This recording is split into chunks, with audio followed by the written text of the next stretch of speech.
iyadoo oo loolan adag loogu jiro shirgudoonka golaha wakiilada Soomaaliland kaasi oo xifaaltan xoogani dhex maray isbahaysiga mucaaridka iyo xisbiga kulmiya ayaa bulshada Booramo saaka mikrofoonka la dhex marnay ayaa wax ka weydiinay sida uu arkaan cidda ku haboon shirgudoonka golaha wakiilada inay hogaamiso muddada soo socota ayaa bulshadu waxay noogu jawaabeen sidani labada nin horta waa laba nin mas'uula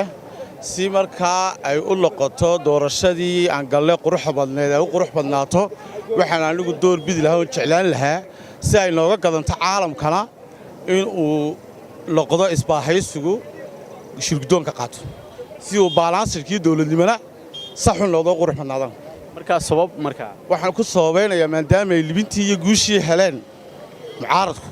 in laga run sheego codkii iyo isbeddelkii ay shacabku u codeeyeen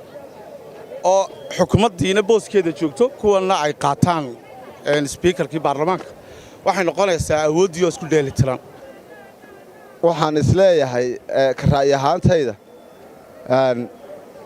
xukuumaddu kolley waxaan u arkaa inay wax jujuubayso yaa lacagna ay wax ku muquuninayso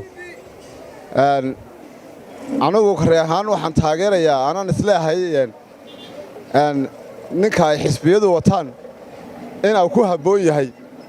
yaa aadna waa idiin salaamaya golaha wakiilada waxaa ku habboon faratoon ninka la yidhaahdo waxaan ku dooranaynaa waayo aragnimo iyo experience waxaa jira loola loogu jiro shirgudoonka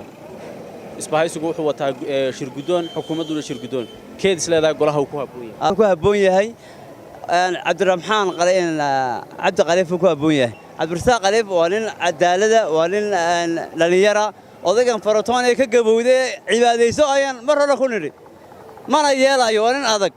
nin la wato weeyaa ninkaas ninka laakiin isagaa is wada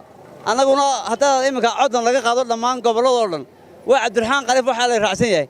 oo dhalinyara nin wakhtigiisii dhammaado sii socda oo muuse wato oo muuse inuu wax kasta u saxeexo doonay markuu soo baxo ma rabno ninka dhalinyarta cabdiraxmaan ina qaliif baan rabnaa markaa sababbaad ku taageerto sababtaan ku taageeray waxa weeye ninkan waxa wata faratoon madaxweynaha wata wuxuu doonayaa madaxweynuhu amarkii soo saaro inuu faratoon baarlamaanka weydiiyo u saxeexo cid baarlamaanka markaa dawladda qabata ayaan rabnaa waa mucaaradka cidda qabanaysa hadday soo baxaan anigu waxaan leeyahay waxay ku habboon tahay ninka dee waay aragga ah yaa faratoon ayay ku habboon tahay baan leeyahay mugti waayo waa waay arag weeyaan inkastoo yahay da'da inkastoo ka xanaaqayaba da'da ka xanaaqayay xaqiiqiyan waxaan u arkaa amaan anigu taageeri lahaa in generationka cusub ama da'da cusub waayo maalin dhawaato aan maqlaayay faratoon waa nin weyn oo ixtiraam iyo qiimo badan u hayno laakiin wuxuu sheegay 5 madaxweyne inuu la soo shaqeeyey markaa nasasho inuu u baahan yahay baa suuragala cabdirasaaq laakiin waxaan odhan lahaa maadaama uu fresh yahay oo dhalinyarta cuslaatay yahay da'da cusub ku soo dhow yahay waxaan anigu markaa aad iyo aad u doorbidi lahaa anoo labada ninba ay USB-d yihiin oo labada ninba taageeraya waxaan se doorbidi lahaa in cabdirasaaq sababtoo ah waxaan u doorbidi lahaa da'yarida dhiigga cusub cabdirasaaq khaliif yaa ku habboon waana siyaasi aad u muhiima oo dee soo waaya araga waxaana wataa aqlabiyadna uu wataa ma garanaysaa kolley gobolkeena waa gobol aqooneed waa gobol baaxad weyn oo gobolkii lagu asaasay jamhuuriyadda Soomaaliland iyada taas jirto waxaan u baahanahay inagu qof danta bulshada iyo dalka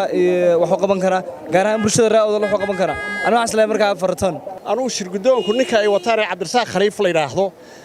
ayaan leeyahay uu ku habboon yahay in xukuumaddu ay soo jacbarisay xoog ku keentana wax uu ka wadaya hawshaasi ma jirto marka waxay ku habboon tahay dadka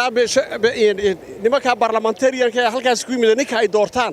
ee matali kara iyaga yaqaan in ninka lagu fadhiisiyo وعبد الله داهر وعيس تيفيق عالمي قصاب مقالة بورما